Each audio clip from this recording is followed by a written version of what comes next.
Something has never happened before in the history of the modern financial system.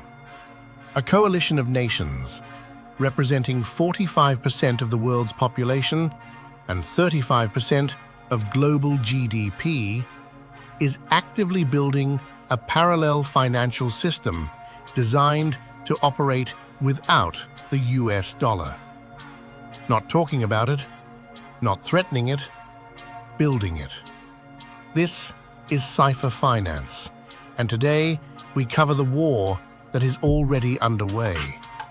We showed you Jekyll Island, where the dollar system was designed. We showed you the Rothschilds, who financed the world before it existed.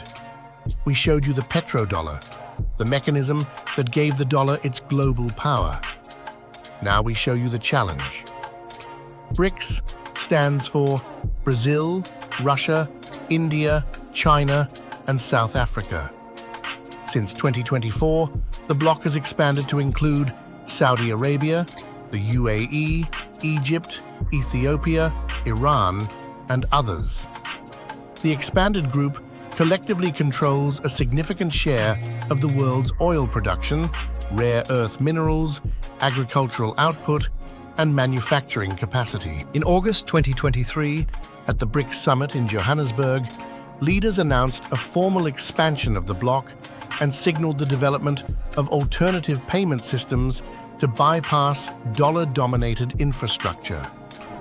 The discussion of a common BRICS currency, or a gold-backed settlement unit, entered official diplomatic language for the first time. This is not fringe economics.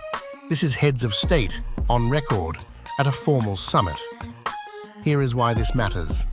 The dollar's global dominance rests on two pillars we have already documented: the petrodollar arrangement, oil priced in dollars, and the SWIFT payment network, the system through which international bank transfers are processed. Both are controlled by Western institutions.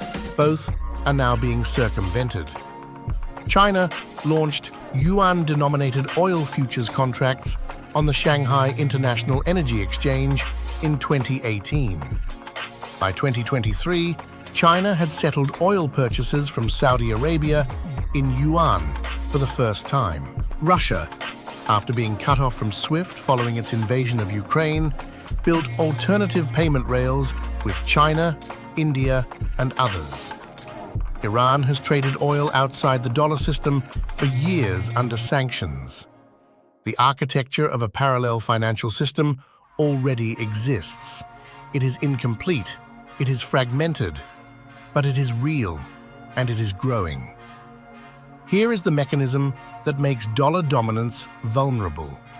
America's ability to run $36 trillion in national debt depends on the world continuously buying US Treasury bonds to store its dollar reserves. If nations stop needing dollars because they can buy oil in yuan or conduct trade in their own currencies, they stop buying treasuries. If they stop buying treasuries, interest rates on US debt rise. If interest rates on US debt rise, the cost of servicing $36 trillion becomes unsustainable. This is the financial equivalent of a slow puncture. It does not collapse overnight, it deflates over years. and when it reaches a critical point, the adjustment is severe. America understands this.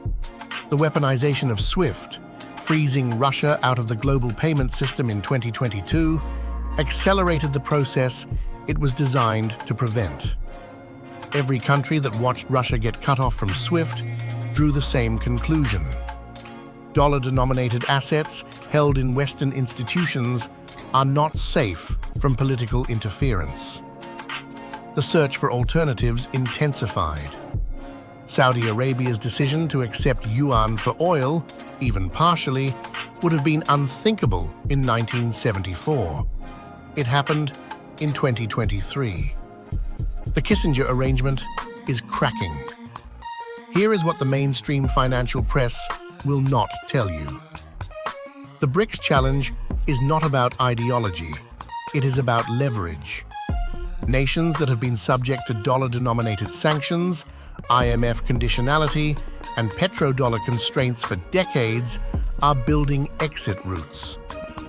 Not because they hate America, because they have calculated that the current system costs them more than an alternative would. The dollar will not collapse tomorrow. Reserve currency transitions take decades. The British pound lost its reserve currency status gradually between 1914 and 1956, a process spanning 2 world wars and an empire's dissolution. But the direction is documented, the trend is measurable, and the institutions we have covered in this series, the Federal Reserve, the BIS, the IMF, the petrodollar, are all built on dollar dominance. If that dominance erodes, the entire architecture we have been exposing becomes vulnerable to restructuring. You are watching the opening moves of that restructuring in real time. Share this before it gets buried. This is not a conspiracy theory. This is documented history. This is Cipher Finance. Now you know.